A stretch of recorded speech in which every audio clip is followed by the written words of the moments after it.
చూపించి ఉన్నాడు. ఇదే నాన్న బైబిల్ గ్రంథములో నుండి కొద్ది మాటలు మనం జ్ఞాపకం చేసుకుందాం.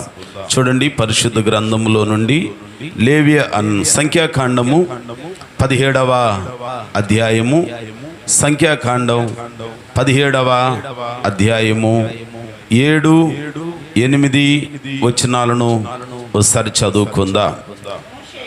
అందరూ చూడండి, సంఖ్యాకాండం 17వ అధ్యాయము 7, 8 వచనాలను చదువుకుందాం.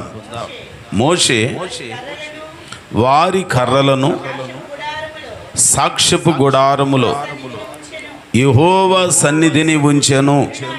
మరునాడు మోషే సాక్ష్యపు గుడారములోనికి వెళ్ళి చూడగా లేవి కుటుంబీకుడైన అహరోను కర్ర చిగిర్చి ఉండెను.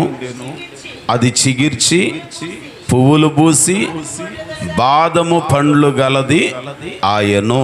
బాదము పండ్లు గలది ఆయను. చాలు. దేవుని వాక్యంలో ఈ పగటికాల సమయంలో కొద్ది మాటలు మనం జ్ఞాపకం చేసుకుందాం. పరిశుద్ధ గ్రంథంలో ఈ మాటలు ఎవరు చెప్తున్నారు, ఎవరితో చెప్తున్నారు, ఏ సందర్భంలో చెప్తున్నారు అనేది జ్ఞాపకం చేసుకుంటే ఆయన అంటున్నాడు, మోషే భక్తునికి దేవుడు చెప్పిన మాట ఇక్కడ జరిగించాడు. ఏం చెప్పాడు దేవుడు, ఏ పరిస్థితులలో ఎందుకు చెప్పాల్సి వచ్చింది, ఇందులో ముఖ్యమైన ఉద్దేశం ఏంటనంటే, ఆయన అహరోను కర్రను దేవుని ప్రత్యక్షపు గుడారములో ఉంచి శాసనములు కలిగిన ఆ మందసం ఎదుట ఉంచి మరునాడు వెళ్ళి చూచినప్పుడంట ఆ చేతి కర్ర మొదటిది చిగురించింది, రెండవది పువ్వులు పూసింది, మూడవది బాదము పండ్లు కలిగినది అయి ఉన్నదంట. ఇంతకీ ఓ కర్ర చిగురించాలి అని అంటే అది ఎండిపోయితేనే మళ్ళీ చిగురించాలి, ఎండిపోయితేనే చిగురించాలి. ఇంతకీ అది ఎందుకు ఎండిపోయింది? చాలామంది ఏం చేస్తామన్నానంటే, చిగురించింది, పువ్వులు పూసింది, పండ్లు కాసింది, ఓహో మనం కూడా దేవుని దగ్గరికి వస్తే చిగురిస్తాము, పువ్వులు పోస్తాం, బాదం పండ్లు ఫలిస్తాం అనుకుంటాం. మంచిదే, నువ్వు ఫలించాలి, నువ్వు చిగురించాలి, దేవుని చిత్తం అది, దేవుని ఉద్దేశం అది. కానీ ఇక్కడ ఎందుకు ఇది చెప్పాడు, ఎవరిని గురించి చెప్పాడు అనంటే, లేవి గోత్రికులలో అహరోను పేరు రాయమని సందర్భం చెప్తున్నాడు. అనగా దేవుడు యాకోబును ప్రేమించి తనకిచ్చిన సంతతిని 12 గోత్రాలని దేవుడు ఆశీర్వదించడం మొదలుపెట్టాడు. వాళ్ళల్లో లేవి గోత్రాన్ని జ్ఞాపకం చేసుకుంటే ఆ గోత్రం ఎండిన చెట్టులాగా మారిపోయింది. ఆ చెట్టు పచ్చగా ఉండాల్సింది దేవుని సన్నిధిలోనికే వస్తుంది, దేవుని మాటలే వింటుంది, దేవుని సంఘంలోనే ఉంటుంది. కానీ లేవి గోత్రికులు, లేవి గోత్రములలో నుంచి వచ్చిన జనులు ఓ సందర్భం వచ్చేసరికి వాళ్ళు ఎండిపోయారు, వాళ్ళు మోడు బారిపోయారు.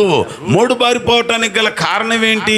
అసలు ఈ లేవి జీవితం అలాగున ఎండిపోవటానికి, ఆ గోత్రికుల జీవితం ఎండిపోవటానికి గల కారణం ఏంటనంటే, వాగ్దాన భూమిలోనికి వచ్చిన తర్వాత వాళ్ళందరూ అంట ఇక మిగిలిన వాళ్ళ లెక్కలు ఎంతో చూసుకోవాలని చెప్పి ఆ మిగిలిన వాళ్ళ ఇశ్రాయేలీల లెక్కలన్నీ చూచి సంఖ్యను ఆ జనగణన చేస్తా ఉన్నారంట. దానినే సంఖ్యాకాండం అని అంటాం.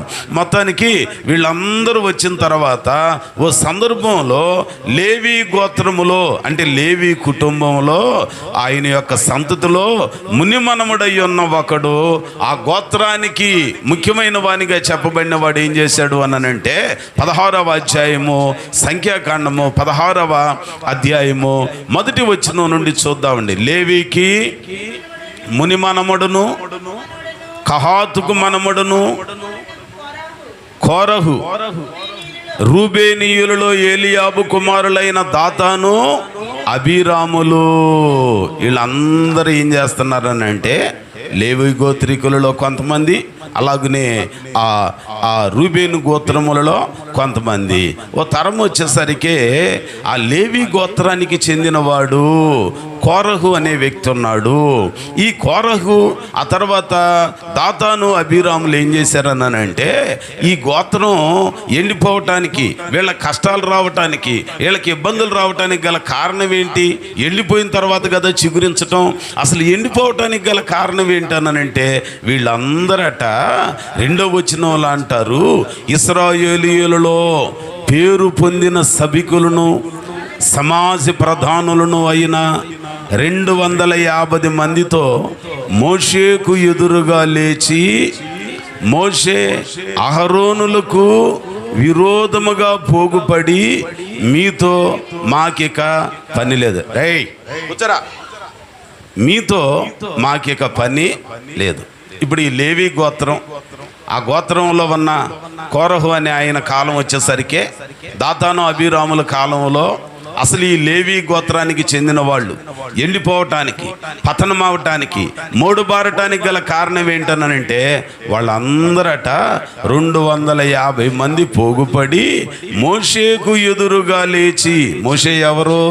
దేవుని సేవకుడు, దేవుని ఏర్పాటు చేసుకున్నవాడు, దేవుడు అభిషేకించిన వాడు. యెహోవా అభిషేకించిన దేవుని సేవకునికి వాళ్ళు ఎదురుగా లేచి, ఎంత ధైర్యం అండి! దేవుడు అంటాడు ఒక సందర్భంలో, మీకు చాలాసార్లు నేను జ్ఞాపకం చేశా, నిర్గమకాండం 4వ అధ్యాయంలో 16వ వచనంలో చూస్తే మోషేతో దేవుడు అంటాడు, మోషే నువ్వు ఐగుప్తు దాస్యములో నుంచి నా ప్రజలని విడిపించటానికి నువ్వు కావాలయ్యా, నువ్వు పదానంటే ఈయన తప్పించుకోవటానికి చాలా మాటలు చెప్తా ఉంటాడయ్యా, నేను నోటి మాంద్యం కలిగిన వాడిని అయ్యా, నాకు అంత తెలివి లేదయ్యా, నాకు అంత బలం చాలదయ్యా అనంటే దేవుడు అన్నిటినీ వారించి చివరికి అంటాడు, నేను నీ నోటికి తోడయ్యి ఉంటాను అని అంటాడు. 12వ వచనం 4వ అధ్యాయం నిర్గమకాండంలో. ఆ తర్వాత నేను చెప్పే మాటలు వాళ్ళకి అర్థం కాదయ్యా, నేను నత్తివాడినయ్యా, నాకు నోటి మాటలు అర్థమయ్యేటట్టుగా మాట్లాడలేనయ్యా అని అంటే అప్పుడు ఆయన ఏమంటాడు తెలుసా? 4వ అధ్యాయము 16వ వచనం జ్ఞాపకం చేసుకుంటే ఆ 15లో అంటాడు, 15వ వచనంలో ఏమన్నా, నీవు అతనితో మాట్లాడి అతని నోటికి మాటలు అందించవలను, నేను నీ నోటికి అలాగనే అహరోను నోటికి తోడయ్యుండి మీకు బోధించెదను, అతడే నీకు బదులుగా జనులతో మాట్లాడును, అతడే నీకు నోరుగా ఉండును, నీవు అతనికి ఎవరంట దేవుడుగా ఉండేది? దేవుని మాటలు ఎవరైతే అందిస్తున్నారో వాళ్ళు దేవునిగా ఉంటారు. మోషే అహరోనుకు చెప్తున్నాడు, అహరోను తోడబుట్టినోడు గనుక మోషే గారి మాటలు, మోషే గారి యొక్క భాష ఆయనకు అర్థమైపోతుంది. ఎంత నత్యున్నా కొంతమంది కన్నోళ్ళకో తోడబుట్టినోళ్ళకో ఇంట్లో వాళ్ళకు వాళ్ళ భాష అర్థమైద్ది, మామూలు వాళ్ళకి పక్కన వాళ్ళకి అర్థమైద్దే? అర్థం కాదు, అర్థంగానే కాదు. మన ఒక సందర్భంలో ఒక ఊరు వెళ్ళి ప్రార్థన చేయాలండి, చేస్తా ఉంటే ఆ పాస్టర్ గాడు ఎవరమ్మా అని అంటున్నాడు. పాస్టర్ గాడు అంటే పాపం పుట్ట పిల్ల, ఆ అమ్మాయికి నోరు తెరవదు, రా అనేది రాదు, డూ అనేది వచ్చింది. పాస్టర్ గారు అంటానికి బదులుగా ఆ పాస్టర్ గాడికి ఇవ్వండి అమ్మా అని అంటుంది. ఏం చదువుతున్నావు అని అంటే 6th క్లాస్ చదువుతుందంట. నోటి మాంద్యం. వెంటనే పక్కన ఉన్నోళ్ళు అన్నారు, ఏమండి ఆ పాస్టర్ గారు ఫీల్ అవ్వద్దండి, మా అమ్మాయికి నోరు తిరగదండి, 6వ తరగతి చదువుతుందండి, రా అనే పదం రాదండి, డా అనే పదం వచ్చిద్దండి అని అంటున్నారు. ఆ సంగతి ఎవరికి తెలిసింది? ఆ ఇంట్లో వాళ్ళకి తెలిసింది. ఇక్కడ కూడా మోషే నోటి మాంద్యం ఉన్నది, కానీ ఆయన యొక్క మాటలు ఎవరికి బాగా అర్థం అవుతాయి అనంటే తన సహోదరుడైన అహరోనుకు బాగా అర్థమవుతాయి, మిరియాముకు బాగా అర్థమవుతాయి.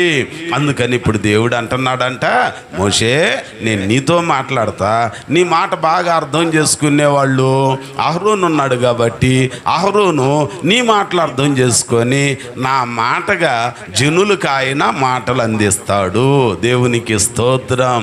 అంటే దేవుడు ఆశీర్వదించి, దేవుడు అభిషేకించి, దేవుడు ప్రత్యేకించుకున్న ఆయన సేవకులయ్యున్న మోషేకును అహరోనుకును ఏం చేశారంటే అండి, లేవి గోత్రానికి సంబంధించిన కోరహు అలాగనే రూబీనీయులలో కొందరయ్యున్న దాతాను అబీరాములు యెహోవా సేవకులయ్యున్న మోషేకి అహరోనికి ఎదురుగా నిలిచారంట. ఎట్లాగూ నిలిచారంటే వాళ్ళు ఎట్లాగూ నిలిచారండి? 16వ అధ్యాయం, సంఖ్యాకాండం 16వ అధ్యాయంలో ఎదురుగా నిలిచి అని అంటున్నారంట వాళ్ళు. ఇదిగో మీకు విరోధముగా పోగుపడుతున్నాం. దేవుని సేవకులకు విరోధంగా పోగుపడ్డారు. మూడో పని అన్నారంట, మీతో మాకిక పని లేదు. అసలు ఈ కర్ర ఎండిపోవటానికి, ఈ గోత్రం ఎండిపోవటానికి, ఈ గోత్రానికి కష్టాలు రావటానికి గల కారణం ఏంటనంటే వాళ్ళట యెహోవా అభిషేకించిన దేవుని సేవకునికి ఎదురుగా లేచారు. రెండవది విరోధముగా పోగుపడ్డారు. వాళ్ళు పోగుపట్టమే కాకుండా ఇంకొంతమందిని తయారు చేశారంట. ఎంతమందిని? 250 మందిని. మూడో పని ఏమంటున్నారంటే, అబ్బాయి మీతో మాకిక పని లేదు, నీతో మాకు ఇంకా పని లేదు. ఎందుకన్నానంటే మేము కూడా పరిశుద్ధంగానే ఉన్నాము కాబట్టి నువ్వు చెప్పే మాటలు వినటానికి మాకు అవసరం లేదు, మేమే దేవుని మాట వినగలము అని అంటున్నారంట. 5వ వచనంలో అంటాడు, తనవాడు ఎవడో పరిశుద్ధుడు ఎవడో రేపు యెహోవా తెలియజేయును అని అంటున్నాడు. 11వ వచనంలో అంటాడు, యెహోవాకు విరోధముగా పోగై ఉన్నారు. దేవుని సేవకుడు మోషే పిలుస్తున్నాడు అంటారే, ఎందుకు వచ్చిన గోలయ్యా? దేవునికి విరోధంగా మాట్లాడుతున్నారు, నా మీద కోపంతో మాట్లాడుతున్నారు, కానీ నన్ను ఏర్పాటు చేసుకున్న దేవునికి విరోధంగా మాట్లాడుతున్నారనే సంగతి మీకు తెలియట్లా. అలా రమ్మనండి అయ్యా, ప్రార్థన చేద్దామని అంటే 13వ వచనంలో అంటున్నారంట, అయితే వారు మేము రాము, ఈ అరణ్యములో మమ్మను చంపవలనని పాలు తేనెలు ప్రవహించు దేశములో నుండి మమ్మను తీసుకొని వచ్చుట చాలనట్టు మా మీద ప్రభుత్వం చేయుటకు నీకు కావాలనా? ఎంత ఘోరమండి. ఎవరితో మాట్లాడుతున్నారండి ఈ మాటలు? ఎవరితో మాట్లాడుతున్నారు? ఈ మధ్య చాలామంది దినాల్లో ఎట్లాగనే తయారయ్యారంట. మనం ఇవన్నీ మర్చిపోయి 16వ అధ్యాయంలో సంఘటన మర్చిపోయి, ప్రభువా మా కర్రలు ఎండిపోయినాయి, మా కుటుంబాలు ఎండిపోయినాయి, మా చేతి పనులు ఎండిపోయినాయి, మా వ్యాపారాలు ఎండిపోయినాయి, మా లాభం ఎండిపోయింది, మా క్షేమం ఎండిపోయింది, చిగురింపజేయ్యా చిగురింపజేయ్యా అని అంటే చిగురు ఎట్లాగునొచ్చింది? అసలు ఎండిపోవటానికి గల కారణం ఏంటి? లేవి గోత్రంలో అలాగున ఎండిపోవటానికి గల కారణం ఏంటి? అసలు లేవి పరిస్థితి ఏంటి? మనం జ్ఞాపకం చేసుకుంటే ఈ లేవి ఎవరో తెలుసండి. ఆదికాండం 29వ అధ్యాయంలో 34వ వచనంలో చూస్తే, యాకోబుకి ఇష్టం లేకుండా కట్టబెట్టబడిన లేయమ్మకు పుట్టిన వాళ్ళు వీళ్ళు. ఎవరంటండి? లేయమ్మకి పుట్టినవారు. అందులో ఆయన జ్ఞాపకం చేస్తూ అంటాడు 31వ వచనంలో, ఆదికాండము 29:31 వచనం చూడండి. మరియు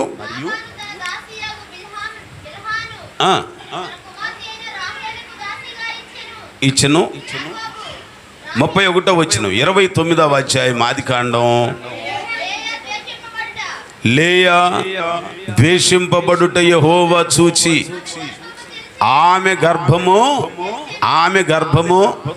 అసలు మనకు తెలియదు, కానీ అప్పుడప్పుడు మనుషులు మనల్ని ద్వేషించితే మనకి ఎంత లాభం జరిగిద్దో వాక్యం విని, వాక్యాన్ని చదివి సత్తేనేగా మనకు అర్థం కావటానికి. మనుషులు ద్వేషించబడినప్పుడే భీమవరం గేటు దగ్గరికి వెళ్ళి రైలు కింద పడదామా అని చూస్తాం, ఏ నూతినో గోతినో చూస్తాం. అసలు మనుషులు నిన్ను ద్వేషించితే దేవుడు ఏం చేస్తాడు? ద్వారాలు తెరుస్తాడు. లేయా గర్భాన్ని ఎప్పుడు తెరిచాడు దేవుడు? మనుషులు ద్వేషించారు. లేయా ద్వేషింపబడటం యెహోవా చూచాడు. నువ్వు ద్వేషింపబడినప్పుడు దేవుడు చూస్తాడు, నీవు తృణీకరించబడినప్పుడు దేవుడు చూస్తాడు, నిన్ను చులకనగా జనులు చూచినప్పుడు దేవుడు పెద్ద చూపుతో నిన్ను చూస్తాడంట. లేయా మనుషుల చేత అలాగనే మిగిలిన వాళ్ళ చేత ద్వేషింపబడటం యెహోవా చూచి దాటి వెళ్ళిపోలేదంట. ఆమె గర్భమును తెరిచెను. రాహేలు మనుషులు ప్రేమించినామేమో అలాగు నుండిపోయిందంట, మనుషులు ద్వేషించినామేమో గర్భఫలముతో దీవించబడిందంట. ఆ తర్వాత 32లో చూస్తే, లేయా గర్భవతి అయి కుమారుని కని యెహోవా నా శ్రమను చూచి ఉన్నాడు గనుక నా పెనిమిటి నన్ను ప్రేమించును కదా అనుకొని అతనికి రూబేను అని పేరు పెట్టింది. తర్వాత మరలా గర్భవతి అయి కుమారుని కని యెహోవా విన్నాడు గనుక షిమ్యోను అని పేరు పెట్టిందంట. ఆమె మరలా గర్భవతి అయి కుమారుని కని, ఈసారి నా పెనిమిటి నాతో హత్తుకని ఉండును. అరే తృణీకరించిన వాడిని పట్టుకుంటుంది, 3 సార్లు కూడా ప్రేమించి మేలు చేసిన వాడిని వదిలిపెడుతుందంట. దేవునికి స్తోత్రం. 3 సార్లు ఈమె దేవుని ప్రేమించలా, ఈమె మొదటి దేవుని చూడలేదంట. ఈమె దేశింపబడటం యెహోవా చూచిన దేవుడు ఒక బిడ్డని ఇచ్చాడు. ఆయనకేమని పేరు పెట్టిందంట, పేరు పెట్టేసింది. తర్వాత ఇంకొక బిడ్డని ఇచ్చాడు, రూబేన్ అని పెట్టింది, షిమ్యోన్ అని పెట్టింది. ఈసారి అంటే ఇచ్చేదేమో దేవుడు, మేలు చేసేదేమో దేవుడు. ఏమో దృష్టి అంతా ఎవరి మీద ఉందంట, ఈసారి నా పెనిమిటి నన్ను హత్తుకొనును అనుకొని ఆయనకి ఏమని పేరు పెట్టింది, లేవి అని పేరు పెట్టింది. అంటే లేవి అనగా హత్తుకోవలసిన లేవి గోత్రికులు ఒక సమయం వచ్చేసరికి, కడుపు నిండిన పరిస్థితులు వచ్చేసరికి వీళ్ళు ఏం చేస్తున్నారు తెలుసా, యెహోవా సేవకునికి విరోధంగా పోగుపడుతున్నారు. దేవుని సేవకునితో నీతో మాకిక పని లేదు అని అంటున్నారు. అయ్యా అలాగ అనకూడదయ్యా, మీరు దూరం అయితే పతనం అవుతారు, నా మాట వినండి, దేవుని మందిరంలోనికి రండి, దేవుని సన్నిధిలోనికి రండి, ప్రార్థన చేద్దాం, దేవుడు కనికరిస్తాడు అనంటే 250 మందిని విరోధంగా పోగు చేసి పిలిచినా కూడా అంటున్నారంట, మేము రాము. ఏమంటున్నారంట అండి, ఎండిపోవటానికి గల కారణాలు ఏంటి ఇప్పుడు అర్థమైందే. ఒకటి, దేవుని సేవకునికి విరోధంగా పోగుపడ్డారు, ఆయనకి ఎదురు తిరిగారు. 3వది, సేవకునితో మాకు ఇక పని లేదు. 4వది అంటున్నారంట, పిలిచినా కూడా మేము రాము. దేవుని సేవకుడు మోషే దేవుని సన్నిధిలో ప్రార్థన చేస్తే దేవుడు చేసిన ఒక అద్భుతమైన కార్యం ఏంటో తెలుసా, దాదాపుగా భూమి నెరవిడిచి యెహోవాను అలక్ష్యము చేసిరి గనుక 16వ అధ్యాయం 30వ వచనం చివర్లో అంటాడు, వారు యెహోవాను అలక్ష్యము చేసిరని మీకు తెలియనను. అతడు మాటలన్నీ చెప్పి చాలించగానే వారి క్రింది నేల నెరవిడిచెను, భూమి తన నోరు తెరిచి వారి కుటుంబాలను, కోరహు సంబంధులను అందరినీ, వారి సమస్త సంపాద్యమును చూసారా ఏం చేసిందంటండి, నెరవేడిచి మింగివేసింది. అంటే ఇప్పుడు ఆ లేవి గోత్రం ఏమైపోయింది, రూబేనీయుల సంతతిలో కొంతమంది, లేవి ఆ కుటుంబాలలో కోరహు అనేవాడు, అబీరాము, దాతాను, ఓను, వీళ్ళందరూ కూడా ఏమయ్యారనంటే యెహోవాకు విరోధంగా పాపం చేశారు. అందుకే వారి యొక్క జీవితాలు ఎండిపోయినవి. దేవుని సేవకునికి ఎదురు తిరిగారు. 2వది, దేవుని సేవకునికి విరోధంగా ఒక గుంపును పోగు చేశారు. 3వది, నీతో మాకిక పని లేదు. ఆలోచించండి, నా గురించి చెప్పట్లా, మీ గురించి చెప్పట్లా, మనందరి గురించి చెప్పుకుంటున్నాం. మన కుటుంబాలు దీవించబడాలనంటే, మన కుటుంబాలు ఆశీర్వదించబడాలి అనంటే యెహోవా అభిషేకించి మీకు దేవునికి మధ్యవర్తిగా పెట్టిన దేవుని సేవకునికి ఎదురు తిరగకూడదు. 2వది, విరోధముగా పోగుపడదు. 3వది, మాకిక నీతో పని లేదు అని అంటానికి వీలు లేదంట. ఏమైంది, ఈడు కాకపోతే ఇంకొకడు, ఆడు కాకపోతే ఇంకొకడు, ఇది కాకపోతే ఇంకొక సంఘం, ఇంకో సంఘం కాకపోతే ఇంకొకటి. మంచిదే, కానీ దేవుని వాక్యంలో మనం కనపడుతున్న వాస్తవికమైన సత్యం ఏంటనంటే, అయ్యా మీ మీదికి శిక్ష వచ్చిందయ్యా, ఇట్లా అనుకోవద్దయ్యా, జరిగిందేదో జరిగిపోయింది, ఇప్పుడైనా దేవుని తట్టు తిరగండి, ఇప్పుడైనా ప్రభు తట్టు మళ్ళుకోండి, రండి ఆయన ప్రత్యక్షపు గుడారములోనికనంటే వాళ్ళు అంటున్నారంట, మేము రాము. ఎంత ఖచ్చితంగా చెప్తున్నారండి. ఆలోచించండి, దేవుని సన్నిధిలో అలాగుని ఎదురాడి విరోధంగా పోగుబడి ఒక గుంపును తయారు చేసి అసలు నీతో మాకు ఇక పని లేదు అన్న జీవితాలు ఏమైపోయినాయి అనంటే భూమి నెరవిడిచి మృంగివేసింది. గమనించండి, ఈ పగటి కాల సమయంలో ఎంత ఎదిగినా ఏ పరిస్థితులలో ఉన్నా మనలో ఇలాంటివి పొడచూపకూడదు. కన్న తల్లేమో లేవీకి ఒక పేరు పెట్టింది, దేవుడు నాకు ఇచ్చిన ఆయన నన్ను హత్తుకుంటాడేమో అని. మనం హత్తుకోవలసిన వాళ్ళం దేవునిని నొప్పిస్తున్నాం, దేవునికి చేరువ కావలసిన వాళ్ళం దేవునికి దూరం అవుతున్నాం, దేవుని గౌరవించి సన్మానించవలసిన వాళ్ళం దేవుని సేవకునికి విరోధంగా మాట్లాడి అక్కడికక్కడే పతనం అయ్యి ఆ కుటుంబపు వాళ్ళు అంత గసగస వణికిపోతున్నారంట, మిగిలిన వాళ్ళు కలవరపడుతున్నారంట. అప్పుడు దేవుడు అంటున్నాడు, ఇదిగో మళ్ళా నేను ఆ లేవీ గోత్రికులకి ఒక అవకాశం ఇవ్వాలనుకుంటున్నా, నువ్వేం చేస్తావనంటే అందరూ వాళ్ళని చూచి చులకనగా అనుకుంటున్నారు, అనుకుంటున్నారంట. వీళ్ళు ఎండిపోయారు, వీళ్ళ జీవితాలు పాడైపోయినాయి, వీళ్ళ కుటుంబాలు పాడైపోయినాయి, అనవసరంగా ఇక లేవి గోత్రం పేరే మాసిపోయింది అని చులకనగా అనుకుంటున్నారంట. అప్పుడప్పుడు నువ్వు కూడా బాగా ఒక టైంలో బ్రతికి ఏదన్నా పరిస్థితుల్లో కాస్త తారుమారు అయిపోతే అందరూ అనుకుంటారు ఇక అయిపోయింది, ఇక లేదు, చరిత్ర అయిపోయింది, జీవితం అయిపోయింది, బ్రతుకు అయిపోయింది అనుకుంటారు. కానీ మనకు తెలిసిన వాస్తవికమైన సత్యం ఏంటో తెలుసా? మనుషులందరూ తృణీకరించినప్పుడు ఎవరు చూస్తారట? లేయని ఎవరు చూచారు? దేవుడు చూచారు. యెఫ్తాను అందరూ తృణీకరించారు, ఇంట్లో వాళ్ళు తృణీకరించారు, బయట వాళ్ళు తృణీకరించారు, అందరూ తృణీకరించారు. కానీ అతడు మిస్పాకు పోయి సంగతంతయు యెహోవాకు చెప్పుకుంటే ఎవరు చూచారు? దేవుడు చూచాడు. అట్లాగనే ఈ పగటికాల సమయంలో మనం కూడా ఒకవేళ తృణీకారానికి గురయ్యామేమో, ఒకవేళ వెలివేతకు గురయ్యామేమో, లేకపోతే కొన్ని కష్టాలకి ఇబ్బందులకు గురయ్యి ఎండిపోయిన కర్రలలాగా ఉన్నావేమో. అయితే ఎండిన నీ జీవితం తిరిగి చిగురించాలి అనంటే వాక్యం చెప్పే ఓ శ్రేష్టమైన మాట ఏంటో తెలుసా?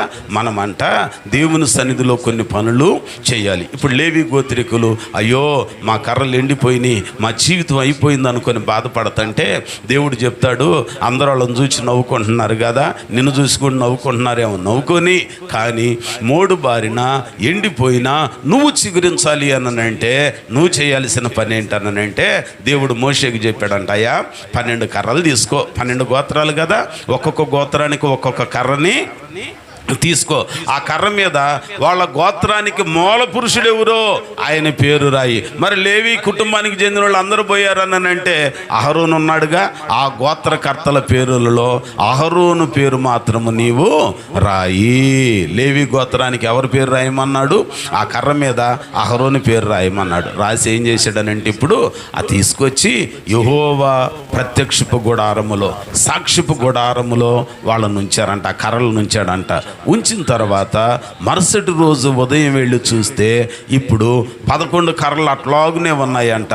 11 కర్రల్లో 12గా చెప్పబడుతున్న ఆ లేవి గోత్రానికి సంబంధించిన అహరోను పేరు రాయబడిన కర్ర ఏమైందనంటే అది చిగిర్చి పువ్వులు పూసి బాదం పండ్లు కలిగినదిగా ఉన్నదంట. 17వ అధ్యాయము 8వ వచనంలో అంటాడు, సాక్షిపు గుడారములో యెహోవా సన్నిధిని దానిని ఉంచెను. ఎందుకు మోడిబారిపోయారో విన్నాం. మోడిబారిన వాళ్ళని చూచి జనులు నవ్వుకుంటుంటే, హేళన చేస్తుంటే ఇప్పుడు చిగురించబడటానికి ఏం చేయాలో మనం చూస్తూ ఉన్నాం. నీవు నేను కూడా ఓడిపోయావేమో, ఎండిపోయిన పరిస్థితులలో ఉన్నావేమో, అవమానాలకి నిందలకి అప్పగించబడిన పరిస్థితులలో ఉన్నామేమో. నవ్వేను నాప్చేనే పండిద్ది అన్నట్టుగా దేవుని సన్నిధిలో దేవుడు మనకు ఒక అవకాశం ఇస్తున్నాడు. ఏంటి ఆ అవకాశం అనంటే ఆయన సన్నిధిలోనికి మనము రావాలి. అహరోను పేరు రాసిన కర్రని ఆ మిగిలిన 11 కర్రలతో పాటుగా సాక్ష్యపు గుడారములో యెహోవా సన్నిధిని దానిని ఉంచారు. ఇప్పుడు మనం కూడా ఫలించాలనంటే ఏం చేయాలి?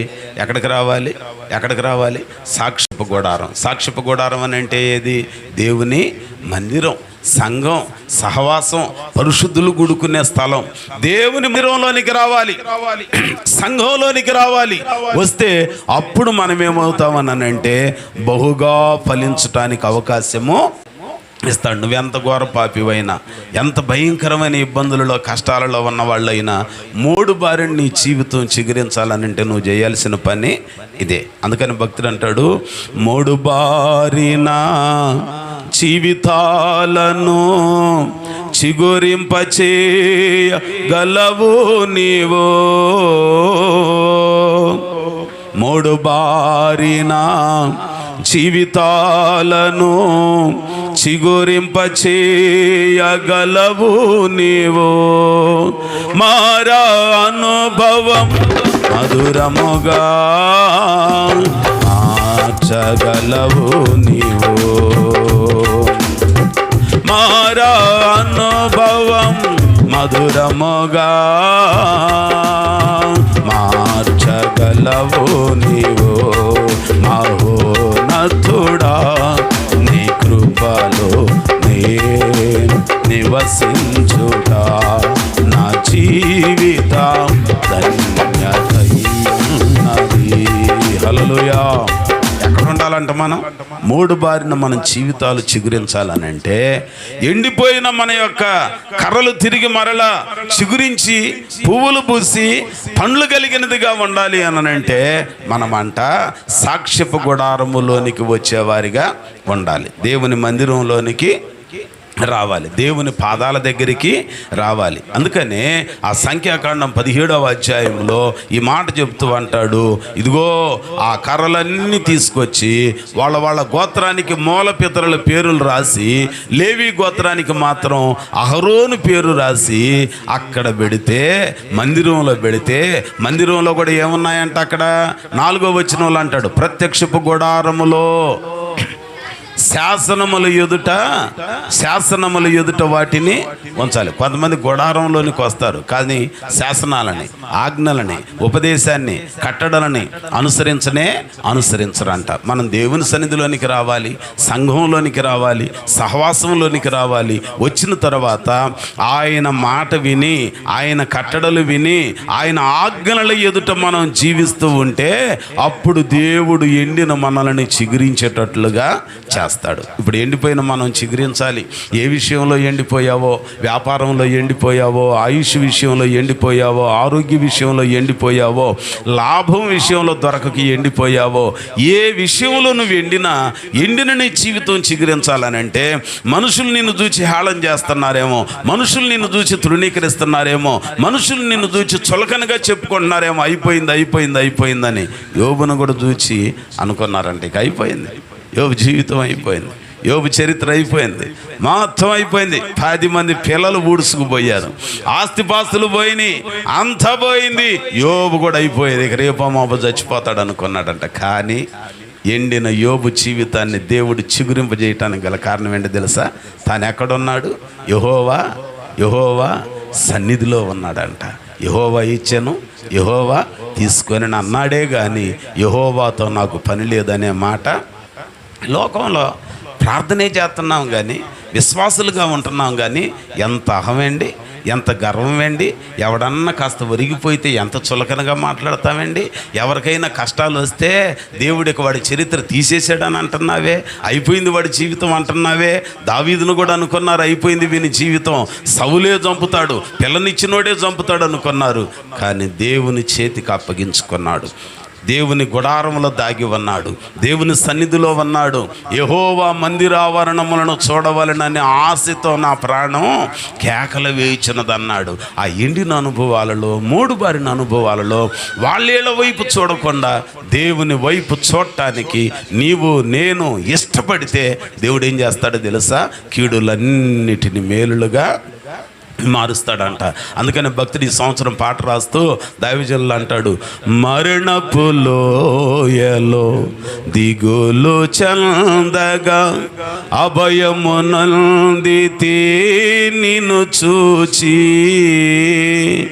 దాహము తీర్చిన జీవనది జీవ మార్గము చూపితివి, దాహము తీర్చిన జీవనది జీవ మార్గము చూపితివి, కరుణా సాగర యేసయ్యా నన్ను పాపగా నన్ను కాచితివి, ఉన్నతమైన ప్రేమతో మనసున మహిమగా నిలచితివి.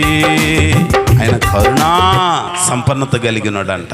ఆయన సన్నిధిలో మన జీవితం ఆయన వైపు చూస్తే ఒక అద్భుతమైన కార్యాన్ని చేస్తాడు. చాలాసార్లు మనం ఇదే పోకడలో ఉంటున్నాం. ఒకళ్ళ సంగతి ఏమో దేవుని దగ్గరికి వస్తున్న నీవు, ప్రార్థనలోనికి వస్తున్న నీవు, ప్రభు మాటలు ఆలకిస్తున్న నీవు, నేను ఎప్పుడు కూడా ఎవరైనా పరిస్థితులు తారుమారైతే వాళ్ళని చూచి మనం నవ్వుకోకూడదు. రేపు అదే గతి నీకు పట్టవచ్చు, నాకు పట్టవచ్చు. ఒకవేళ ఎవరికైనా గతి పడితే దేవుడు చూశాడమ్మా, వాళ్ళకి తీర్పు తీర్చాడమ్మా అని అనమాక. తీర్పుకి ఇచ్చాడో పరీక్షకి ఇచ్చాడో నీకు తెలీదు. చులకనగా మాట్లాడమాక. ఎవరన్నా సడన్గా హాస్పిటల్ పాలైతే దేవుడు వీళ్ళకి లెక్క చూశాడమ్మా అయిపోయిందని అనమాక. ఏం పర్వాలేదు, దేవుడు ఉన్నాడు. వాళ్ళందరూ సిగ్గుపడేటట్లుగా దేవుడు చేస్తాడు. నమ్మినోళ్ళు స్తోత్రం చెప్పండి. ఇంకోసారి చెప్పండి. నేను చరిత్ర చెబుతా, చరిత్రలో దేవుడు నా బ్రతుకులో చేసిన అనుభవాన్ని కూడా చెప్తా. ఎన్నో సందర్భాలలో మందిరం నిండి పొర్లిపారిన అనుభవాలు ఉన్నాయి, ఒక్క ఉదుటిన ఖాళీ అయిన అనుభవాలు ఉన్నాయి. ఎప్పుడు నేను తొణికిపోలా, వణికిపోలా. దేవుడు ఉంటే చాలే అనుకున్నా, ఆయన తోడై ఉంటే చాలే అనుకున్నా. ఎప్పుడు ఎక్కడ అటు ఇటు బెసకటానికి ఇష్టపడలా. దేవుడు ఉంటే చాలనుకున్నా. ఎవరున్నా లేకపోయినా నోరు ఇచ్చినంతకాలం, ప్రాణం ఇచ్చినంతకాలం ఆయన గురించి ప్రకటన చేద్దాం అనుకున్నాం. దేవుడు దీవించడం మొదలు పెడతాడు. దేవునికి స్తోత్రం. దావీదుని గురించి అదే అనుకున్నారు, అయిపోయింది జీవితం అనుకున్నారు. కానీ దేవుడు అంటున్నాడు, దావీదు నా హృదయానుసారుడు, నా చిత్తమంతా నెరవేర్చేవాడు, నాకు ఇష్టడు అని అన్నాడంట. యెఫ్తా కూడా అయిపోయింది జీవితం అనుకున్నారు. కానీ దేవుడు చూస్తే ఏం చేశాడో తెలుసా? ఇదిగో యెఫ్తా వాళ్ళందరికీ నాయకునిగా ఉండటానికి ఎవరైతే తృణీకరించారో వాళ్ళే ఆయన దగ్గరకు వచ్చేటట్లుగా చేశాడు. కనుక పడిన అలను చూచి మనం తక్కువ అంచనా వేయకూడదు. పడిన అల లేస్తే ఆ కెరటం ముందు ఎవ్వరు నిలవలేరు. ఎదురు నిలిస్తే ముఖానికి దెబ్బ తగిలిద్ది, వెనకకు తిరిగి నిలిస్తే వీపు బద్దలయ్యి అంత దెబ్బ తగిలిద్ది. సముద్ర కెరటం పడి లేచిందని అంటే దానికి బలం ఎక్కువగా ఉంటుంది. పడినోడు పడినట్టుగానే ఉండడు. కానీ దేవుని దగ్గరికి వస్తే, దేవుని మందిరంలోనికి వస్తే, సంఘంలోనికి వస్తే, దేవుని పాదాలు పట్టుకుంటే దేవుడు ఆశీర్వదించడం మొదలు పెడతాడు. దేవునికి స్తోత్రం, హల్లెలూయా. కాబట్టి ఎప్పుడు కూడా, ఈరోజు నేను ఏదో ప్రసంగం చేద్దామని కాదు, కానీ ఈ మధ్యకాలంలో భక్తి జీవితం తరిగిపోతుంది. చాలామంది ఎండిపోతున్నారు, చాలామంది మోడు బారుతున్నారు. ఏంటి ప్రభు అనంటే దేవుని వాక్యంలో నా జ్ఞాపకానికి వస్తున్నాయి. లేవి గోత్రం వాళ్ళ అమ్మ ఎంత కష్టపడి ప్రార్థన చేసుకుంది. పుట్టిన బిడ్డకి లేవి అని పెట్టుకున్నది కదా. దేవునిని హత్తుకునే వారిగా ఉండాలి కదా. దేవునికి వ్యతిరేకంగా లేవటం ఏంటి? ఆ గోత్రంలో తరాలు గడిచిన తర్వాత దేవునికి విరోధంగా లేవటం ఏంటి? దేవుడు ఎంత మేలు చేశాడు మీ అమ్మ నాన్నకి, దేవుడు ఎంత మేలు చేశాడు మీ తాత నానమ్మలకి, దేవుడు ఎంత మేలు చేశాడు నీ వంశానికి. ఎంత మేలు మరిచిపోయి దేవునికి విరోధంగా పోగడతావా? అయ్యా మేము దేవునికి విరోధంగా లేవలేదుగా అని అంటే, కోరహు కుమారులు ఆ మాట అంటే వాళ్ళు అంటారు, మేము దేవునికి కాదు మోషేకే విరోధంగా ఇచ్చాం, అహరోనుకి విరోధంగా లేచాం, వారికి విరోధంగా ఒక బెటాలియన్ పోగు చేశాం, ఒక జట్టు కట్టేశాం, ఒక గుంపును తయారు చేశాం, మా బ్యాచ్ 250 మంది కొత్త యూనియన్ పెట్టామని అంటే, చివరికి టోటల్గా యూనియన్ మొత్తం ఏమైందని అంటే భూమి నెర విడిచి. అంటే అలాంటి వాళ్ళు చావాలి, పతనం అవ్వాలని నేను చెప్పట్లేదు, కానీ ఏ ఒక్కరు నశించుట యెహోవాకి ఇష్టమో అంతటా అందరూ మారు మనసు పొందాలి. మనం కూడా ఎవరినన్ను చూచి తృణీకారంగా చులకనగా మాట్లాడుకుంటే వాళ్ళు మౌనం వహిస్తే ఆ మౌనం ఎంత బలంగా ఉంటుందో తెలుసా? దేవుడు ఏదో రోజున భూమి బ్రద్దలయ్యేటట్టు చేస్తాడు. తృణీకరించబడిన వారిని గొప్ప దీవెనలతో దేవుడు నింపుతాడు. దుఃఖాన్ని అలాగను కుక్కుకొని ఎవ్వరికి చెప్పలేక, ఎవ్వరికి చెప్పుకోవటానికి అవకాశం లేక యెఫ్తా వెళ్ళిపోయి దూరాన దేవుని సన్నిధిలో ఏడుస్తున్నాడంట. సంగతి అంతా యెహోవాకి చెప్పుకున్నాడు. ఎప్పుడని చెప్పుకున్నావు నువ్వు? కొన్ని సందర్భాల్లో ప్రార్థన చేయమనంటే సుదీర్ఘమైన ప్రార్థన చేస్తాం, చక్కని భాషతో చేస్తాం, చక్కని పదాలతో చేస్తాం. కానీ కష్టాలు ఎక్కువైనప్పుడు, నష్టాలు ఎక్కువైనప్పుడు మాటలు రావండి, మూలుగులు వస్తాయండి. జనంలో ప్రార్థన చేయవండి, ఏదో ఒక మూలను కూర్చుంటావండి. నా బ్రతికి ఎట్టయింది, నా జీవితం ఎట్టయింది. ఏంటి ప్రభువా? మేము కూడా మాకు జరిగిన ఎదురు దెబ్బలకి దాదాపుగా 3 నెలల దాకా ఇంట్లో నుంచి బయటికి రాకుండా ఏడ్చుకున్న రోజులు ఉన్నాయి. కానీ తృణీకరించిన వారిని శపించమని మేము అడగల, దేవుని సన్నిధిలో కన్నీరు కారుస్తున్నాం. ఆ సమయంలో కంచికచర్లలో దేవుని పరిచర్య చేస్తున్న నెహెమ్యా గారి కుమారుడు విజయ్ అన్న ఉన్నాడు. చక్కని పాట రాశాడు. ఏ స్థితికైనా చాలున దేవుడవు, నా పరిస్థితులన్నింటిలో నాకు తోడయుండి నన్ను మార్చే దేవుడు అనే పాట ఆదరించింది, ఓదార్చింది. ప్రార్థన చేస్తూ ఉన్నాం, ఏసిన తలుపు తీయలా, కానీ తగిన కాలం వచ్చింది. దేవుడు మరలా దీవించటం మొదలుపెట్టాడు. ఓ భక్తుడు జ్ఞాపకం చేస్తూ అంటాడు, చాలాసార్లు మనం దెబ్బలకి ఇష్టపడం, కానీ ఆశీర్వాదాలకి ఇష్టపడతా ఉంటాం. ఓసారట ఓ పెద్ద శిలను చెక్కితే ఆ ప్రతిమ దగ్గరికి, ఆ శిల్పం దగ్గరికి అందరూ ఎత్తైన కొండ మీద పెట్టారంట. ఆ కొండ మీదకి ఎక్కుతా దిగుతా ఉన్నారు. ఆ ప్రతిమకు మొక్కుతున్నారంట. మొక్కుతా ఉంటే అప్పుడు ఈ కింద మెట్లుగా ఉన్న రాళ్ళు మాట్లాడుకుంటున్నాయంట. మనం ఒకే శిలలో నుంచి ఒకే బండలో నుంచి వచ్చాంగా, మనమేం మెట్లు అయ్యాము, అదేమో అందరి మనల్ని పొందుకునే ఆ మంచి శిల్పం అయ్యింది. మన గతేమో అందరూ దొక్కుతున్నారు, అందరేమో దానికి వెళ్ళి మొక్కుతున్నారు. ఆ మొక్కేవాళ్ళు కూడా ఎవరిని దొక్కుంటూ వెళ్తున్నారు? మనల్ని దొక్కుంటూ వెళ్తున్నారు. మనం అందరం ఎక్కడి నుంచి వచ్చాం? నిలబడిన ఆ బొమ్మ అయినా, మెట్లుగా ఉన్న మనమైనా, మేమందరం ఒకే రాయిలో నుంచి వచ్చాం. మమ్మల్ని తొక్కుతున్నారు, దాన్ని మొక్కుతున్నారు. ఏంటి కారణం అనంటే, ఆ శిల్పంట ఓ సుత్తి తీసుకొని అలాగున ఉలి తీసుకొని ఓ రూపం చెక్కటానికి జాగ్రత్తగా చెక్కుతా దెబ్బేస్తా ఉంటే కొన్ని మొక్కలంట, పెడుసు మొక్కలు, ఎఫా నువ్వు ఇన్ని దెబ్బలు కొడితే నేను ఎందుకు కొంటా అని చెప్పి ఎక్కిరి అవతలకి వెళ్ళిందంట. వెళ్ళిందాన్ని ఏం చేస్తాం, తీసుకొచ్చి అతికించలేముగా. ఇంకొక దెబ్బ కొడితే ఇటు వెళ్ళిందంట ఒకటి, అటు వెళ్ళిందంట ఒకటి. మొత్తానికి అన్నీ చెదిరిపోయి, అమ్మో ఈ ఉలి దెబ్బలకు మేము తట్టుకోలేము, శిల్పి సుత్తి దెబ్బకి మేము తట్టుకోలేము అని చెప్పి ఆ ఉలిని, సుత్తి తాకిడిని, శిల్పి దెబ్బను తట్టుకోలేక మొక్కలన్నీ అటుకొని చెదిరిపోయినాయి అంట. ఆయన కోరుకున్న రూపం ఒక్కదానికి వచ్చిందంట. ఆయన మదిలో ఉన్న రూపం వచ్చిన దాన్నేమో నిలవబెట్టారు. అందరికి దానికి జేజేలు కొడుతున్నారంట. ఎగిరిపోయిన మొక్కలన్నీ తెచ్చి ఏం చేశారంట, ఆ కొండ ఎక్కటానికి మెట్లుగా. మరి నువ్వు నేను ఎట్టున్నాము? దేవుడు తన సేవకుడనే వాక్యపు శుద్ధి తీసుకొని ఉలి తీసుకొని చెక్కుతా ఉంటే బాధ కలిగిందని తృణీకరించితే కోరహులాగా, అబీరాములాగా, దాతాన్లాగా ఎగిరిపోయితే మనల్ని తొక్కుకుంటా వెళ్ళి ఓర్చుకున్నోడిని మొక్కాల్సిన పరిస్థితి వచ్చింది. దేవునికి స్తోత్రం. కాబట్టి ఎప్పుడు కూడా గుర్తుపెట్టుకోనండి, దేవుడు నమ్మదగిన వాడు, దేవుని మాటలు నమ్మదగినవి. ఆయన సన్నిధిలోనికి వచ్చిన మనం యెఫ్తాకు వలె, హన్నమ్మకు వలె యెహోవా సన్నిధిలోనికి రావాలి. ఇప్పుడు ఆ కర్రలన్నిటిని తెచ్చి 12 కర్రలు తెచ్చి వాళ్ళ గోత్రానికి మూలమైన వాళ్ళ పేరు రాశారు. పతనమైన ఎండిపోయి ఆ భూమిలో మృంగివేయబడిన ఆ లేవి గోత్రానికి మాత్రం అహరోను పేరు రాసి తీసుకొచ్చి ఆ మందిరంలో పెట్టారంట. మందిరంలో పెట్టేసరికే ఆజ్ఞలు ఎదుట, శాసనములు ఎదుట పెట్టేసరికే మరుసటి రోజుకి ఏమైందనంటే ఆ కర్రలన్నిటిలో కూడా లేవి గోత్రానికి సంబంధించిన అహరోను పేరు రాయబడిన కర్ర చిగురించింది. మరి నీవు నేను కూడా దేవుని దగ్గరికి రావాలి, ప్రభు పాదాల దగ్గరికి రావాలి. వచ్చిన మనం ఆయన సన్నిధిలో ఉండాలి, గుడారములో ఉండాలి, ఆయన పాదాల దగ్గర ఉండాలి. ఆయన సేవకుడు చెప్పే దేవుని మాటలకి మనం విధేయులమయ్యి ఉండాలి. ఎప్పుడైతే అలాగనే ఉంటామో దేవుడు మనల్ని కూడా చిగురించేటట్లుగా చేస్తాడు. ఎప్పుడైనా మనం చూస్తే ఏదైనా ఒక చెట్టుకి కాయలు కాసేదైనా, పూలు పూసేదైనా ముందు చిగురు వచ్చింది, తర్వాత పూత వచ్చింది, తర్వాత పువ్వుగా మారిద్ది, ఆ తర్వాత కాయగా మారిద్ది. మూడు ఉంటాయా? ఆ చిగురు వచ్చినప్పుడు దానికి పూత వచ్చింది, పూత రాలిపోయితేనే మళ్ళీ కాయ వచ్చింది.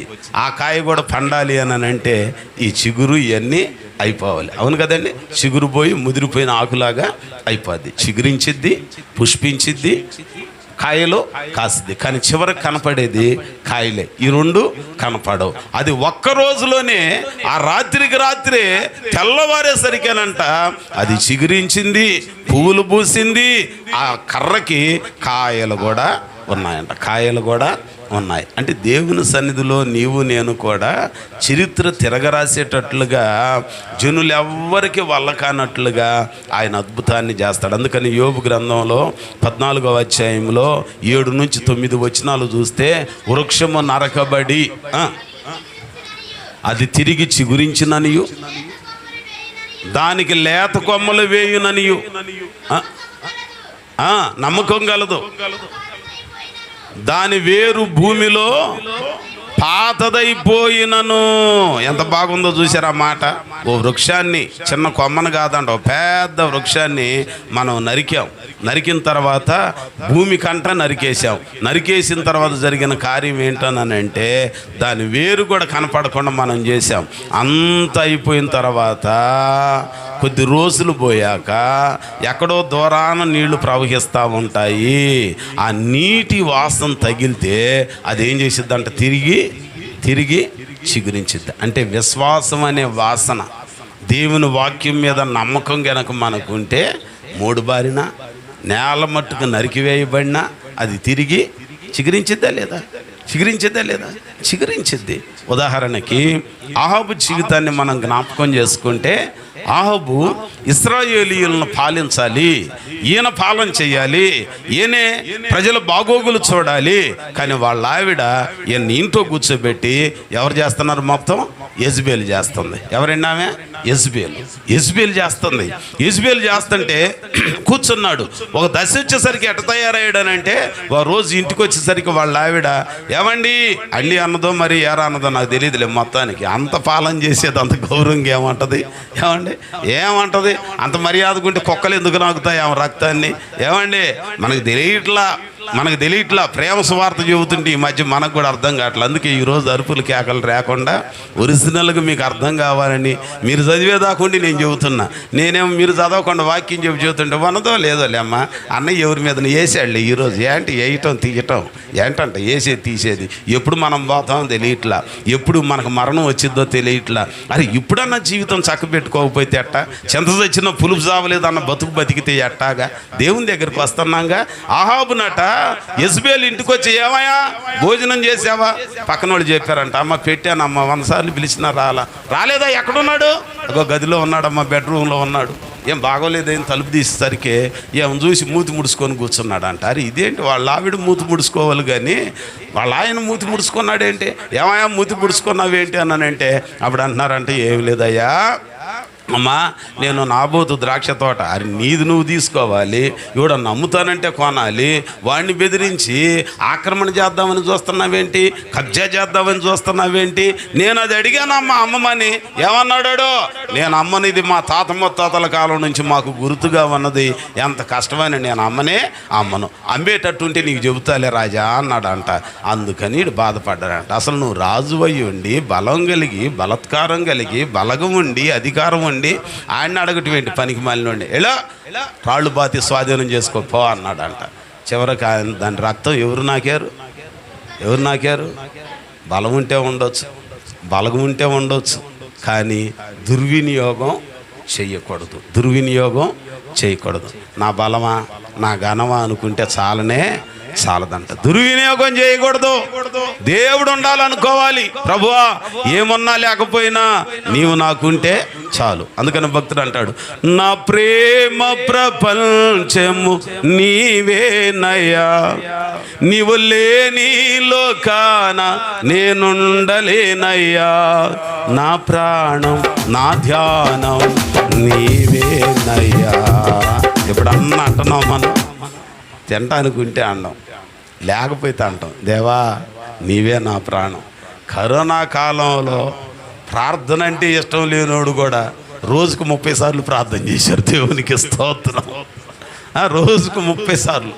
ఇంకొంతమంది అయితే ఫోన్ చేసి పాస్టర్ గారి చేత ప్రార్థన చేయమని అని చేస్తున్నాడు. ఈరోజు నా కోసం చేయమని మీ అందరు ప్రార్థనకి వెళ్తున్నాడు. దేవుడు ఎట్లా మిమ్మల్ని కాపాడతాడే బాబా, నన్ను చంపేస్తాడు లేని పని, నా కోసం చేయమని. అప్పుడు దాకా ఇప్పి క్రాపులు బెల్లి ప్యాంట్లు వేసుకొని కొంపలెంబటి తిరిగిన వాళ్ళు కూడా ఫోన్లు చేసామో అయ్యగారికి నా కోసం ప్రార్థన అరే చేస్తున్నాడు. రోజు మన కుటుంబం కోసం లైవ్ అందరి కోసం చేస్తున్నాడు. నా పేరెట్టి చేయమని నేను ఎప్పుడు గుడికి రాలా, నా మీదకి వచ్చిద్దేమో కరోనా. ఎంత భయమేండి. కానీ ఏమన్నా ఏమి లేకపోయినా దావీదు అంటున్నాడంట, నీవు నాకుంటే చాలు, ఏది లేకపోయినా పర్వాలేదు, రాజ్యం పోయినా కన్ను పోయినా కాలు పోయినా ఏది పోయినా పర్వాలేదు, కానీ నీ పొందు లేకపోతే నా బ్రతుకే కాదు. ఆ మనస్సు కనుక మనకుంటే దేవుడు దీవిస్తాడు. దావీదు జీవితాన్ని దేవుడు అంతగా ఆశీర్వదించడానికి కారణం అదే. ఇక్కడ కూడా ఆ యెజబెలు భర్త అహాబట ఈ పరిస్థితులన్నిటిలో బాగా హద్దు మీరిపోయాడు, ఇష్టానుసారంగా పాలన చేశాడు. యెజబెలు ఆటలు ఆగడాలు హద్దు మీరిపోయాయి. చివరికి దేవుడు ఏం చేశాడన్నానంటే, అహాబా నీ వంశం పతనమైపోతుంది జాగ్రత్త అనగానే 21వ అధ్యాయం రాజుల మొదటి గ్రంథంలో చివరిలో పశ్చాత్తాపడ్డాడంట, భయపడ్డాడంట అహాబు. యెజబెలు భయపడలేదండి, ఏం బతుకోగానే బతుకు. ఆ అమ్మాయి భయపడలేదంట. అమ్మాయి అంటే మళ్ళీ కోర్టులో కేసు వేసిద్దాం, మా తల్లి రాణిమ్మ గారు భయపడలేదండి. రాణిమ్మ అంటే లేనిపోయింది, ఎవరన్నా మళ్ళీ లైవ్లో అయిన వాళ్ళు నా పేరు చెప్పాడు అనుకో మాకండి. రాణి, ఏ రాణి? ఎవరి భార్య? మీరు కూడా సాక్ష్యం ఇస్తే బాగుంటుందని చెప్పించి అహాబు భార్య. యెజబెలుకు భయం లేదండి, మార్పు రాలేదండి.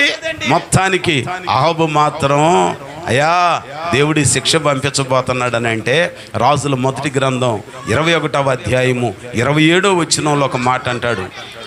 అహాబు ఆ మాటలు విని వస్త్రములను చింపుకొని గోనె పట్ట కట్టుకొని ఉపవాసముండి గోనె పట్ట మీద పరుండి వ్యాకుల పడుచుండగా దేవుని సేవకుడై ఉన్న ఏలియాకు ప్రత్యక్షమై దేవుని మాట ఇట్ట చెప్తుందంట. అహాబు నాకు భయపడి వినయముగా ప్రవర్తించుట. అబ్బాబ్బాబ్బా ఎంత మాట అండి. అంతకుముందేమో బాయ్ ఏలియా, యెజబెలు సంగతి ఏంటో చెప్పు. ఏలియా అహాబు ఎట్ట చస్తాడో చెప్పు, వాని ముందు కాలం ఎట్టుంటుందో వెళ్ళి చెప్పు అన్నాడంట. చెప్పాడు. చెబితే యెజబెలు అట చాలా మందిని చూసే ముందు ఏలి ఎక్కడున్నాడు అని చూడండి వేసేద్దామన్నదాన్ని. అరే రే భయం లేకుండా పోయిందే. రాణి పోయినంత మాత్రాన ఎవరిని వేస్తావు నువ్వు? ఎవరిని వేస్తావంట? ఎవరిని వేస్తావండి?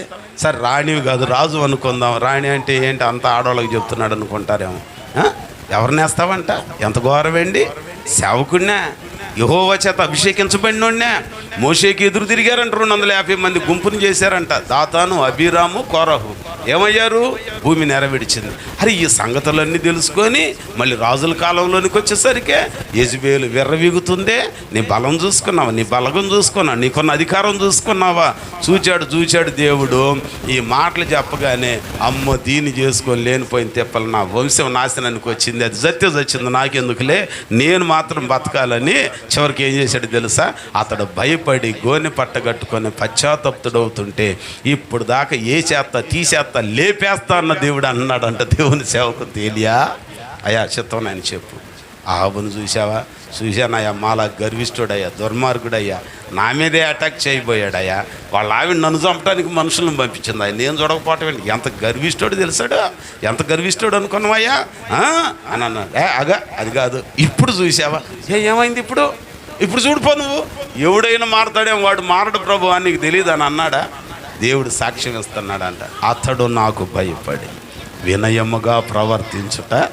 బా ఎంత మంచి మాట అండి. దేవుడు చూస్తూ ఉంటాడు, చూస్తాడు, తప్పకుండా చూస్తాడు. భయపడాలి. వెంటనే దేవుడు అంటున్నాడంట, అతని కాలములో నేను ఈ కీడుని రాని. 3 బారిందే కానీ ఆయన సన్నిధిలోనికి వచ్చి ఆయన వైపు మళ్ళుకుంటే, ఆయన తట్టు తిరిగితే దేవుడు రాలిపోవలసిన అహాబుకి, కీడు రావలసిన అహాబు కాలానికి అతని తరములో దానిని రానేలేదంట. అంచేత మనం కూడా ఎక్కడికి రావాలి? దేవుని మందిరంలోనికి రావాలి. పాపాలు ఒప్పుకోవాలి, విడిచిపెట్టాలి. పాప క్షమాపణ నిమిత్తం బాప్తిస్మమును పొంది ఆయన పాదాల దగ్గర శాసనముల ఎదుట, కట్టడల ఎదుట మనం ఉంటే నీటి వాసన చాలంటండి, నీళ్ళే అవసరం లేదంట. పశ్చాత్తాపడ్డాడు. ఏ సంఘంలో లేడు ఆయన.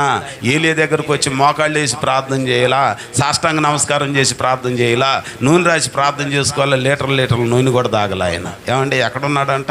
ఇంట్లో ఉన్నాడు. నా సావుకు వచ్చిందిరా బాబా దీన్ని చేసుకొని, నాకు లేనిపోయిన తెప్పలు వచ్చింది, నా వంశం పేరు మాయమయ్యేటట్టు ఉంది ఈ దెబ్బ, కానీ ఆ జత్తి వచ్చింది, నాకెందుకులే ప్రభువా నన్ను కరుణించయ్యా అని చెప్పి ఏం చేశాడంటే అండి పశ్చాత్తాపడ్డాడు. ఎవరు చూశారు? అది ఎవరు చూచారు? దేవుడు చూచాడు. చూచి దేవుడు ఇప్పుడు అంటున్నాడంట, నేను అతని కాలంలో ఈ కీడుని రప్పించను. ఎంత మంచి మాట. ఒక నమ్మకం అండి, విశ్వాసం. మరి ఈరోజు నీవు నేను కూడా దేవుని యందు నమ్మకం ఉంచి, దేవుని మీద విశ్వాసం ఉంచి ఆయన వైపు తిరుగుదాం. ఎండిపోయిన అనుభవమే. ఒకప్పుడు బాగా బ్రతికావు, ఈ మధ్య బ్రతుకు చిందరవందరైందేమో. ఒకప్పుడు అన్నీ ఉన్నాయి, ఈరోజు పూట గడవటం కష్టమేమో. పైకి బాగానే కనపడుతున్నావు, పుట్టెడు దుఃఖంలో కష్టాలలో ఉన్నావేమో. ఒక సేవకునిగా నేను చెప్పగలను, జరిగింది ఏదో జరిగిపోయింది, ఎండిపోయిన కర్రలాగానే ఉన్నాం. కానీ నీ పేరు, నీ కుటుంబం పేరు, నీ పిల్లల పేరు, నీ భర్త పేరు, నీ భార్య పేరు రాసి దేవుని సన్నిధిలో పెట్టి ప్రార్థన చేద్దాం. ఆ కర్ర తిరిగి చిగురించేటట్టు దేవుడు చేస్తాడు. దేవునికి స్తోత్రం. యెహోవాకు అసాధ్యమైనది ఏది లేదు. వాక్యం చేత మనము చిగురించాలి. చిగురించిన తర్వాత ఆ కర్రకి ఏం పుట్టాయంటండి? పువ్వులు. దేవుని సన్నిధిలోనికి వచ్చి మారు మనసు పొంది బాప్తిస్మం పొందిన తర్వాత ఏమి రావాలి? పువ్వులు రావాలి. పువ్వులు దేనికి ఉపయోగపడతాయి? చూడగానే సెంట్రల్ రైల్వే డిపార్ట్మెంట్ను మనం చూస్తే రైల్వే స్టేషన్లు అన్నింటిలో మల్లెపూలో, సన్నజాజిలో, గులాబీలో పెడతారా? అది చెప్పరేంటి మీరు? అమ్మ, మీ అందరు ఫ్లైట్లో ప్రయాణం చేసేవాళ్ళలాగా ఉన్నారు. నేనే దిక్కుమాలినోడిని, రైల్లో ప్రయాణం చేస్తున్నా దూరం వెళ్ళాలని అంటే. దేవుడు మీకు మళ్ళీ నాకు కూడా ఫ్లైట్ ఇస్తే బాగుండు. తెలీదమ్మ మీకు? పోనీ యూట్యూబ్లో అన్న చూడండి, రైల్వే స్టేషన్లో పేర్లు కొట్టి ఏ స్టేషన్లో చూసినా ఏ పువ్వులు ఉంటాయి? గులాబీ పువ్వులు. అరిస్తే ఏ పువ్వులు? మల్లెపూలు ఉంటాయా? అది చెప్పరేంటి? ఏ పువ్వులు ఉంటాయి? ఏం పువ్వులు ఉంటాయి? మీరు ఎవరు చెప్పకపోతే ఆయన అడుగుతా, రూతు కొడుకుని. ఏ పూలు ఉంటాయి? అరే రైల్వే స్టేషన్లో ఏం పూలు ఉంటాయిరా? పూలు ఉంటాయా స్టేషన్లో? ఏ పూలు ఉంటాయి అమ్మ?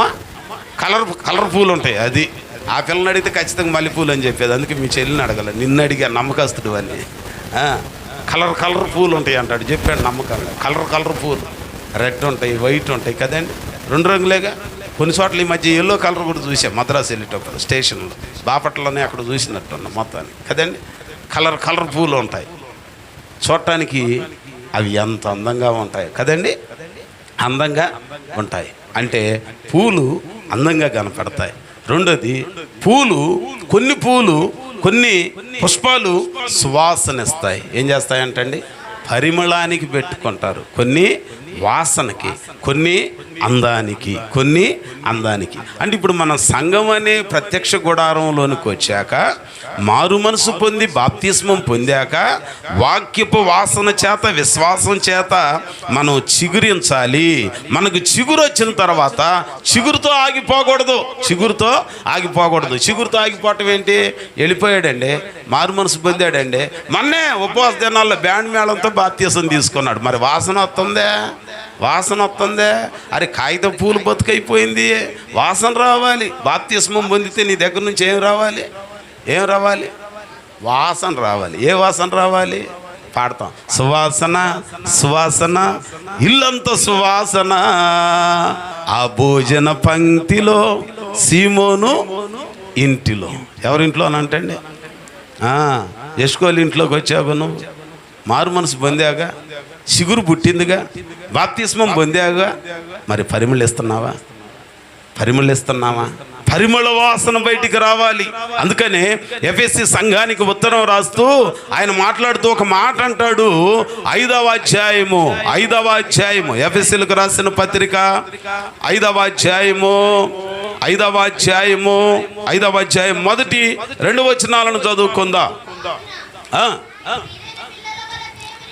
ప్రియులైన పిల్లల వలె దేవుని పోలి నడుచుకొనుడి, క్రీస్తు మిమ్మును ప్రేమించి పరిమళ వాసనగా ఉండుటకు మన కొరకు తనను తాను బలిగా అర్పించుకొనెను.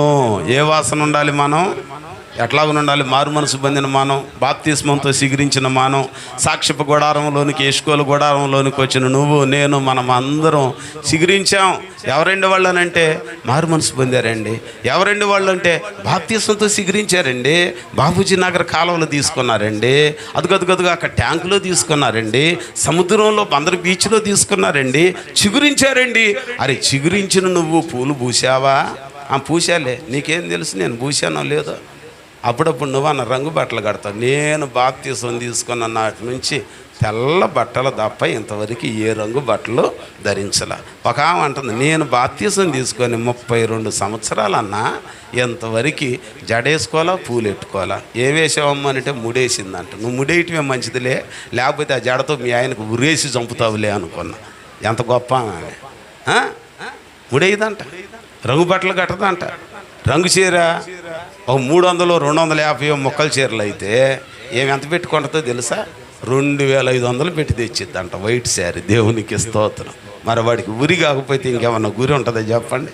ఏమండి? అది కాదంట, పరిమళ వాసన రావాలి. బయటికి ఏం రావాలి? ఏమని చెప్పరేంటి మీరు? అసలు ఎటువంటి మనకు తగిలేయంటే ఎంత బాధేసిద్దో. నేను మీకు అందుకే చెప్పా, మీరు తొక్కే వాళ్ళలాగా ఉంటారా, మొక్కించుకునే వాళ్ళలాగా ఉంటారా? ఉలి సుత్తి దెబ్బకి ఎక్కిరి అవతల పడ్డాయి అంట. పడ్డ మొక్కలన్నీ తెచ్చి ఏం చేశారు? మెట్లు కట్టారు. జనమందరూ ఏం చేస్తున్నారు? మెట్ల మీద నుంచి తొక్కుతా వెళుతున్నారు, తొక్కుతా దిగుతున్నారు. ఇదే ఇంట్లో నుంచి వచ్చినోడేమో నిలబడితే దానికి మొక్కుతున్నారంటే, వీళ్ళనేమో తొక్కుతున్నారంటే. ఏం నా బతుకనంటే పరిమళం లేదు, పరిమళ వాసన. బా ఎంత బాగా పడతామో.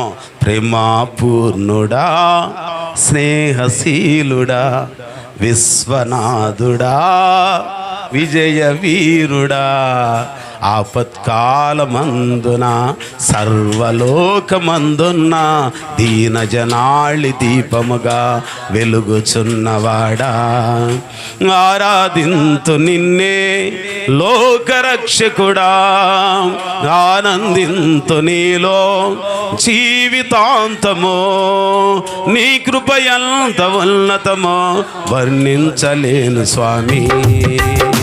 నీ కృపయందు శూర్కు నడిపించు యేసయ్యా.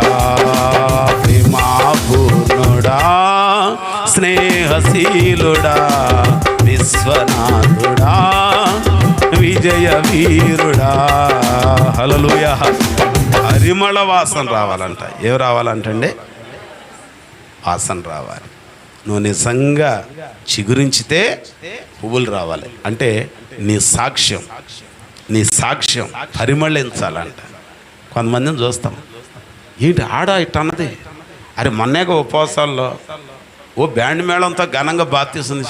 ఆ మునిగాళ్ళండి, నోరు మారిందే, బుద్ధి మారిందే, మాటలా ఏం మారినంటే బట్టలు రంగు మారిందంట. రంగు బట్టలకు బదులు తెల్ల బట్టలు వేసాడంట. వాసన రాట్లా బయటికి. అరే బాప్తిస్మం పొంది ఇంతకాలం అయింది కానీ పరిమళ వాసన బయటికి రావాలి. దేవునికి స్తోత్రం. మూడవది, అది ఫలములు ఫలించింది, బాదం కాయలు కాసిందంట. ఆ ఫలాలు ఏంటి? గలతీలకు రాసిన పత్రిక 5వ అధ్యాయం 22లో చూస్తే ఆత్మ ఫలము. ఫలం ఒకటే, ఇంకా ఏం ఫలం ఉంటుంది? ఫిలిప్పీలకు రాసిన పత్రిక 1వ అధ్యాయం 11వ వచనంలో చూస్తే నీతి ఫలం ఫలించాలి. హెబ్రీ గ్రంథకర్త 13వ అధ్యాయం 15వ వచనం చూస్తే జిహ్వ ఫలము. అంటే నీ నోటితో ఏం చేయాలంట? ఆదివారం వచ్చిన తర్వాత, ప్రభువా పోయిన ఆదివారం నుంచి ఈ ఆదివారం వరకు ఆయుష్ ఇచ్చావు, నీకు వందనాలయ్యా, ఆరోగ్యం వచ్చావు, నీకు వందనాలయ్యా అని చెప్పాలి. ఫలించాలి, మనం ఫలభరితంగా ఉండాలి. అంతేగాని పరిమళం లేకుండా కాయలు రావు, చిగురు లేకుండా పువ్వులు రావు. కాబట్టి మనం చిగురించాలి, తర్వాత పుష్పాలు పోయాలి. అందుకనే అంటాడు, పరిమళ తైలం నీవే. ఎంత చక్కగా పాడాడు. ఈరోజు వీళ్ళు అనుకుంటున్నారు ఏమోలే పిల్లలు పాట పాడతారని చెప్పి నేను పాడకుండా వీళ్ళని పిలుస్తుంటే వేరే లెవెల్లో కటింగ్ ఇస్తున్నారు. ఒకళ్ళు ముక్కుతో పాడతారు, ఒకళ్ళు చెవితో పాడతారు, ఒకళ్ళైతే పళ్ళి బిగిబట్టి రిమిళ్ళి తైలం వేలే అని అన్నారు. వారే దేవుడు గొంతు ఇచ్చాడు, నోరు ఇచ్చాడు, నోరార పాడమన్నానంటే ఇంకొక ఆమె అయితే ఎంత నైస్గా పడుతుందో ఆట పాడిద్దని నేను చూస్తున్నా. ఆ పాదిరి గారేమో మళ్ళీ ఊరి పేరు చెప్పనులే, లైవ్లో ఉన్న లేని పని తెప్పలు వస్తాయి, మళ్ళీ ఆమె ఎక్కడన్నా కనపడితే నన్ను పట్టుకుంటుంది. కారు దిగట్లా. ప్రియులారా, దైవజనులు ఎలైజా గారి ప్రసారికి ముందుగా మనం ఎప్పుడా అని ఎదురు చూస్తున్నా అద్భుతమైన గాయని, మహా గొప్ప సింగర్. ఇదే మాట, అద్భుతమైన గాయని, మహా గొప్ప సింగర్ అంట. ఈ పంచి సరి చేసుకున్నాడు పాస్టర్ గారు, చెంగి ఎగబెట్టాడు, దోపుకొని లాంచి సరి చేసి అద్భుతమైన గాయని, మంచి సింగర్ వచ్చేసారు. ఆమె ఒక పాట పాడిన తర్వాత ఎలైజా గారికి వాక్యానికి ఇద్దామన్నారు. వరి అని చెప్పి కారు ఆగి 5 నిమిషాలు అయింది. క్యాషియో తాపలా ప్యాడ్ కొడతామన్నారు, వచ్చేసిద్దులని ఏదో వేణు సౌండ్ వెల్కమ్ బోర్డు లాగా మొత్తానికి వేస్తున్నారు. కారు దిగదే. ఈలోగా మొత్తానికి ఆ డ్రైవర్ ఏది నొక్కపోయి ఏది నొక్కాడో గబుక్కున ఆ విండో ఆ డోర్ కొన్న గ్లాస్ దిగిపోయింది. దిగేసరికి ఒక చిన్న అద్దం తీసుకొని రాస్తుంది, లిఫ్ట్కి రాస్తుంది. మేకప్ అయితే ఇంకేమన్నా సచ్చేది దెబ్బకి లిఫ్ట్కి రాస్తుంది. అరే ఇక్కడ సేవకుడు నిలబడి వాక్యం చెప్పడానికి సిద్ధమైతే నీ బండి చూసి నన్ను కూర్చోమన్నారు. నువ్వు ఒక పాడితే ఒక పాట నేను ఆడతా. ఏమండి, నేను మళ్ళీ అర్ధరాత్రి దెబ్బకి జారాలి. నిద్ర ఉండాల, రెప్పల మీద నిద్ర. ఎంత తినేవండి, ఇంత తింటున్నా నిద్ర వచ్చిద్దని. పెరుగు తినకపోతే నాకు ఫుల్ మిల్స్ కాదు, పెరుగు తింటమే మానేసే మత్తు వచ్చిద్ది, మైకం వచ్చిద్దని. నా బాధలు నాయి. నేను లిప్టిక్ వేసుకుంటావా? నువ్వు వేసుకొని నేను వద్దంటలా. నీ లిప్టిక్ నీ నీ నీ మేకప్కి నేను అడ్డం కాదు. నేను అసలు ఆ విషయాలు మాట్లాడిన ఎవరైనా లైవ్లో మళ్ళీ చూసి పిచ్చి ట్రోల్స్ చేశారా? నేను అసలు వాటి గురించి మాట్లాడలేదు. నేనేమంటున్నానంటే, అనౌన్స్ చేసిన తర్వాత, ప్రసంగికుడు ప్రసంగానికి సిద్ధమైన తర్వాత నీ కారు చూసి నీకు ఒక పాటకు అవకాశం ఇస్తే ఎంత ధైర్యం నీకు? లిప్టిక్ వేసుకుంటా వచ్చి పాట పాడి వెళ్ళిపోవచ్చుగా. ఈలోపు ఏమైద్ది? నేను ఊరుకుంటానా? పాడినా కూర్చుంది, ఎక్కడో ఒకటి తగిలినట్టుంది, ఇక్కడ చూస్తుంది. నాకెందుకైనా మంచిది, ఏం తొందరగా వెళితే బాగుండు, నాకెందుకు ఏం తగ్గాలని. ప్రసంగం గంటన్నర చేసి 30 గంట ఆఖరిలో ఆల్టర్ కాల్ ఇచ్చి వెళ్ళిపోద్దని నేను అనుకున్నట్టుగానే వెళ్ళి వేరే ఇంట్లో భోజనం చేస్తుంది. నన్ను అన్నారు, ఏరే సిస్టరో అన్న, ఇందాకే వెళ్ళిపోయిందండి లేచి అన్నారు. ఇంటికి వెళ్ళిందా? కాదండి భోజనానికి. మరి ఇప్పుడు మనం ఎక్కడికి మనం కూడా భోజనానికి. అమ్మ నేను భోజనం చేయట్లేదు, నేను ఇంటికి వెళ్తాను, నైట్ భోజనం చేస్తే నిద్ర ఆగదని అన్న.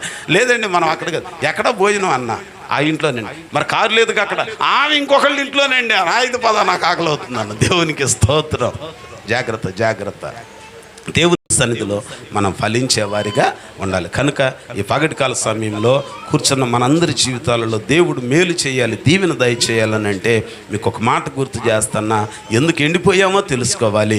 ఎండిన మన కర్రలు చిగురించాలి, ఎండిన మన కర్రలు పువ్వులు పూయాలి, ఎండిన మన కర్రలు మన వంశం, మన కుటుంబం మంచి ఫలాలు ఫలించాలి. అందుకు గాను ఒకే ఒక సూత్రం, దేవుని ప్రత్యక్ష గుడారానికి రావాలి. శాసన ఎదుట మెలగాలి.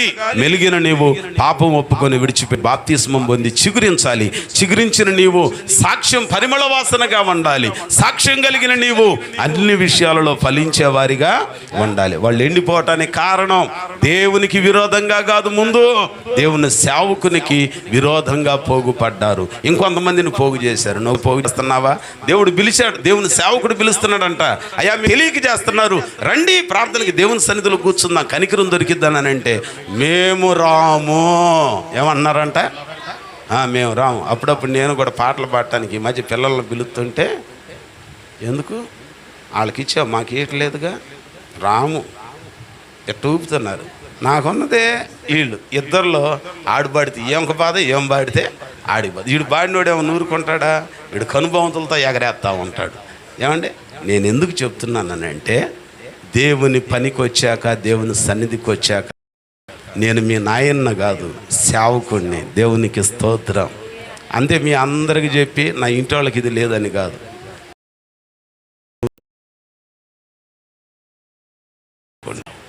దేవుని మాటకి ఇదే కాదు. అమ్మా వచ్చి పాడండి, నానా వచ్చి పాడిన అనగానే మూతి బిగదీయటం కాదు, సాగదీయటం కాదు, లేకపోతే వాళ్ళకి ఇచ్చి మాకు లేదని సంఘంలో ఉన్నవాళ్ళు అనుకోవటం కాదు. నేను ఎవరినైనా చూస్తా.